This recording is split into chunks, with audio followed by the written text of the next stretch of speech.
Kerry from Empower, and I'm joined this morning by Katy. She's one of our business club members. So hi Katy, do you want to tell us about what you do? Hi, thank you for having me here, by the way, Kerry. It's fab. I am a fertility coach. Now, I work with women who are struggling to conceive and have been doing for some time. So within that, it also comes with working with women with PMDD, which is premenstrual dysphoric disorder, and just women in general with cycle issues. Yeah. Right, okay. Do you want to tell us a bit more about PMDD? Yeah, PMDD, I got diagnosed last January. Well, I kind of self-diagnosed because it's hard to get diagnosed by a doctor because many doctors don't really know about it yet, but it got recognised by the World Health Organization yesterday as a mental health condition. So it's like PMT, PMS on crack cocaine. it's kind of a really extreme version. And it's classified through a certain amount of symptoms. If you get a certain amount of symptoms every month, and then you're fine for the other sort of 2 weeks of your cycle, but it affects your life. So a lot of women with PMDD, they can't work. You know, it really affects, like, you can't even go to work that day because you might be feeling so depressed, or there's quite a high rate of suicide as well with women with PMDD. And for me, there's certainly were certainly signs of it when I was younger, but it really got triggered with my first miscarriage 10 years ago. So, and it's kind of progressively got worse since then, but I didn't really realize what was going on. And I think a lot of women don't, you know, they just think, oh, I feel horrendous today, and oh, I'm better today, so I must have fixed myself, or I must be okay, and not realize the kind of the timing of those cycles of depression or rage or whatever other symptoms they happen to have. It can be physical symptoms as well, not just emotional and mental health symptoms. Yeah. So you sort of said already, kind of got into it because it's obviously things that have affected you, but how did you kind of get into this kind of career? What did you do in your early career? How did you get started? I was a carer for 18 years, looking after children and young people with disabilities and learning disabilities and physical impairments, and yeah, all sorts. And I loved the job, but ended up off work with stress kind of quite a few times towards the end of that career. And therefore I trained to be a hypnotherapist because I just needed something to help my mental health. I didn't even like to admit that it was a mental health thing then. There was such a stigma around that, which there still is, but it's a lot easier now to talk about it as that. But I didn't want to admit that I had a mental health problem. It was just stress. So from training to be a hypnotherapist, I then trained to be a coach, like a spiritual energy for life coach. And that led me to go to India to study to be a yoga teacher. Yeah, and it's kind of came from there really. And I've been a coach for the last 5 years, yoga teacher and hypnotherapist for the last 6 years, and coach and yoga teacher for the last 5 years. And I've always worked with people with stress because, you know, I know that whatever's going on in our lives, the stress response is kind of responsible for most things really, most sort of dis-ease in the body, different conditions. If we can switch our bodies to the relaxation response, it can begin to heal. But then last year, when I recognised that I had PMDD, and then the lockdown happened, it gave me a lot of time for personal kind of reflection, trauma healing, study, further research. And I realised that actually I wanted to work specifically with women like me. I think I hadn't really necessarily felt ready to before that. So people had said to me, oh, you've had multiple miscarriages, you could work with women who've had early pregnancy losses, but I didn't feel ready.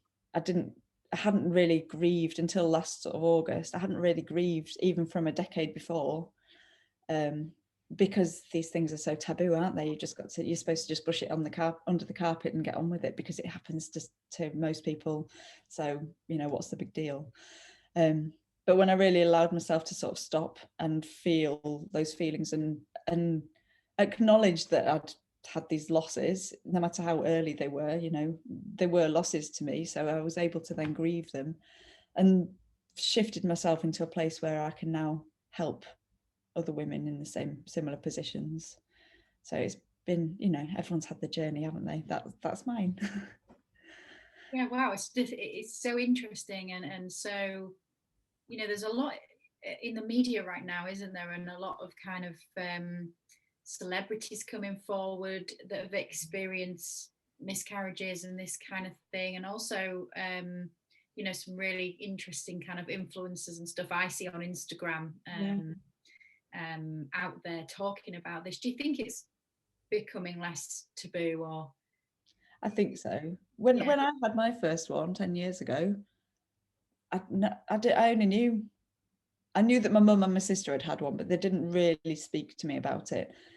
But that was it. I didn't know anybody else who'd had one. And when I started Googling it, then suddenly there were all these people coming forward saying, oh yeah, it happened to me, and I thought, why don't we talk about this? But then still I stopped talking about it as well. I joined in with that kind of, oh well, we shouldn't talk about it because it might upset somebody, or well, what's the big deal anyway kind of attitude, which anybody who's gone through it or knows, someone close to them who's gone through it knows it is a big deal.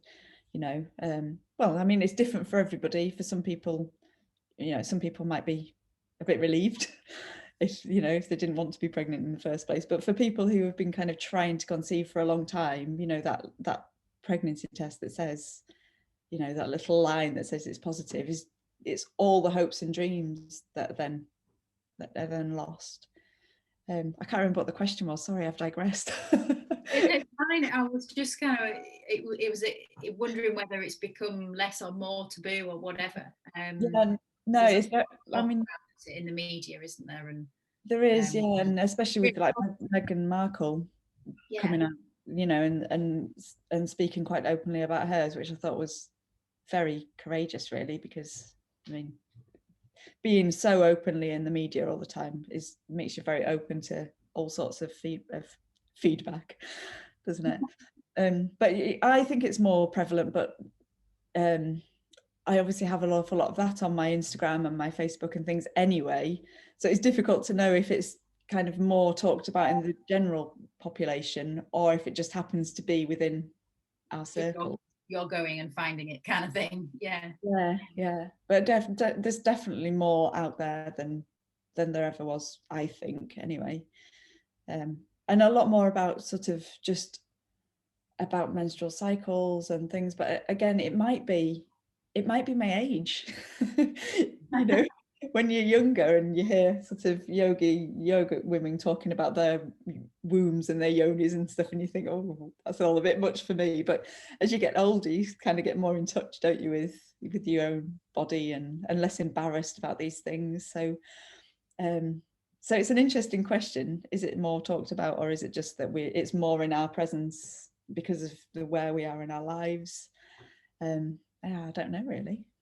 Yeah, it's an interesting one, isn't it? Because I think you sort of just said then, really, periods themselves are quite taboo, aren't they? Even though half the population are female and ish and have them.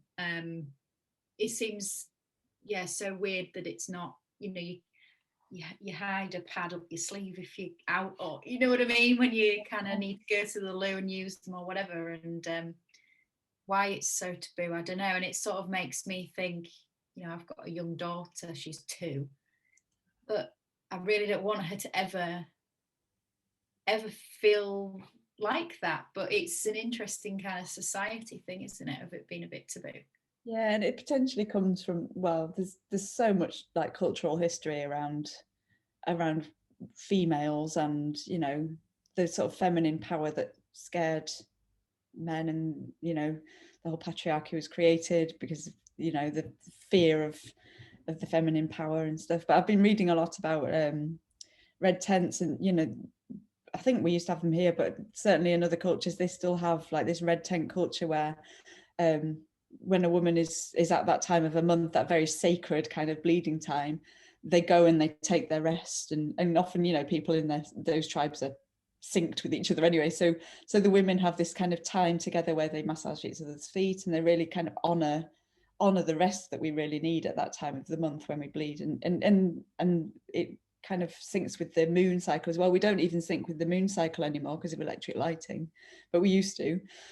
And yeah, it was just like it was really sort of honored and revered that this you know, function of our bodies brings life into the world. It's the most kind of sacred, you know, system that any animal or human has, really. And it's a shame that we have carry such shame with it nowadays, and such secrecy, and there's a lot of shame around just that area of our bodies, not just from the cycle, but from experiences that we've had, collective experiences and historical experiences. Oh, I could go on for ages about all this. Yeah, it's really interesting, isn't it? We need to do a workshop for all our members to talk about it more openly, and we'll have to get that booked in. So that'd be great. How did you kind of always been caring then and looking after people, and you started as a carer and now you offer the services and the kind of coaching you offer now? What do you think got you into that? Was there did you always want to do it when you grew up, when you were a kid? Into what? Caring generally? I mean, I've still got a best friend who I looked after on her first day at school. We were 5, but I always hated people being mean to each other. You know, I remember saying to my mum once that I wanted to look like my friend who was, her family were from Morocco. She had this just beautiful, gorgeous coloured skin, and my mum went, oh no, you don't want that, because, you know, because she had all these stories of kind of the terrible treatment of people with black skin, and I just saw this beauty, and I couldn't understand why anybody would be mean to anybody just for any reason like that. So I guess that's kind of always been me. And I hated eating animals as well. It used to freak me out when I was a child, and I found out that pork was a pig. I do eat it now, but because I've realized that my body actually needs it. So that's always a big thing to admit as well as a yoga teacher. Everyone thinks you should be a vegetarian, and I'm not. But you recognise that you need it, so that's a different thing, isn't it? Yeah, after 14 years of not eating meat, I recognise the need in my body, and it's good for me. So obviously you're in your own business now. You made that leap at some point from having a job to kind of going out on your own. How's that gone for you, and you know, what's that part of it been like? Yeah, I would recommend to anybody doing that, don't do it the way I did. Because I just went, oh, I hate this job, I'm gonna go, and then I just kind of left myself. I leapt and missed the other side and flailed about in the gap for a while. I had some interesting life experiences during that time, and I lived in Iceland for a bit. I went to India, I did all sorts of things, but it took me a long time to start earning any money, and part of that was shifting from that transition from being a carer where we were very undervalued. You know, that was kind of intrinsically, you know, you work really hard and you don't get enough pay for it, and if you ask somebody for money, then that's very greedy. So it was all those kind of stories that a lot of therapists and women as well generally have. So yeah, it was a long and challenging transition, but interesting. So yeah, it took me a long time to kind of see it as a business and see that it was okay to ask for money, that I didn't have to do things for free, that it didn't make me greedy or evil or mean if I, you know, because I felt that what I was offering people really needed. So how dare I then ask them for money if I can just give them what they need? So that was a long kind of learning process as well. Yeah, it's a challenge that think it comes up quite a lot in talking to our members actually about kind of knowing your worth and being able to ask and charge money and have that conversation where you do say, right, that's that, but it's this much. I don't know. We need something, I think, in place to help everybody else overcome that barrier. It's kind of an evolution of, because you've got to shift your whole belief system around it. That's the thing. It's your fundamental beliefs about worth, I suppose, and value, like you say. And to shift those beliefs, you know, with using hypnotherapy and things like that, sometimes it can be quite a quick shift, but sometimes it takes time to kind of create new neural pathways, doesn't it? So and practice and stepping out of your comfort zone to actually say, that will be £60, please. How do you define success for yourself in your business? Okay, so that shifted as well along with this belief shift. So that's an interesting question, because it was just, as long as I'm helping somebody, then I'm successful. But then, you know, that whole struggle in myself of not being able to afford to pay my bills and things like that, I had to learn that meant that I wasn't being successful, because I wasn't able to meet my own basic needs. So success for me in my business is a marriage of them both, to be able to be helping people and earning money, making profit simultaneously, so they've got an equal value. Because it was really important for me to, you know, to make sure that I give equal or more value than I'm charging. So it still feels a little bit uncomfortable sometimes when I'm pricing things, but I've placed importance on it now, you know. Otherwise it's not a business, is it? No, probably not. But yeah, it sounds like you're the women who work with you are very lucky to have you, by the sounds of things, and they're probably not paying you enough. Some of them tell me that sometimes. Right, well, there you go. It's still a journey to be done, but it's okay. We're getting there now. Yeah. So obviously, Empower, you're a business club member. You've been around within the group and the community for a little while now. Yeah. What's the best thing about Empower for you?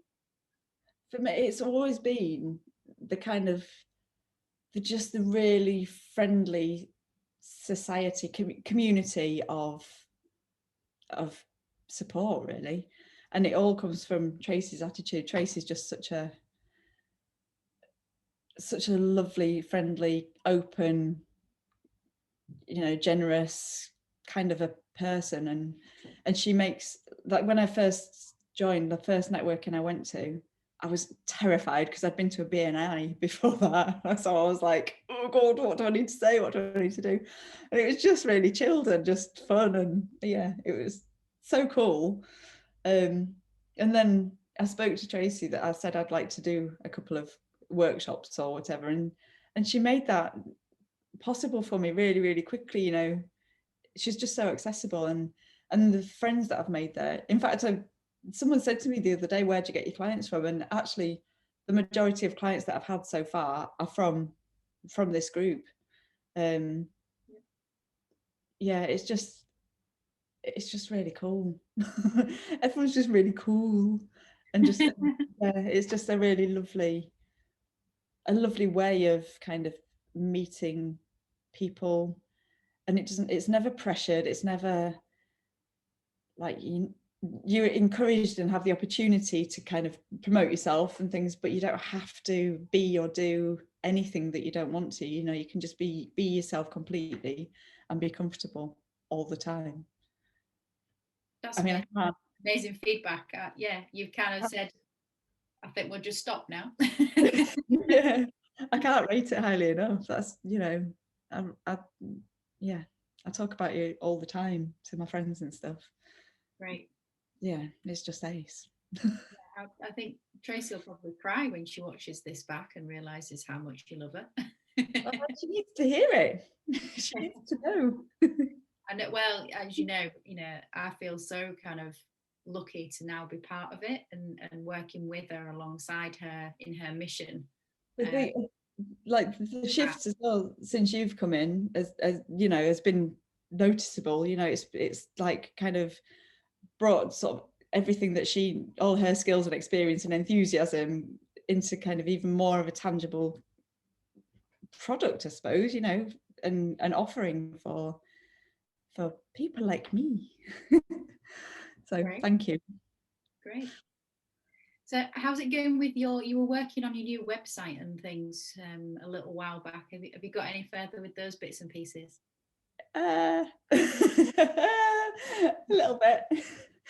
But technology is never my strong point, so I've got someone helping me with it at the moment, and it's been a bit busy.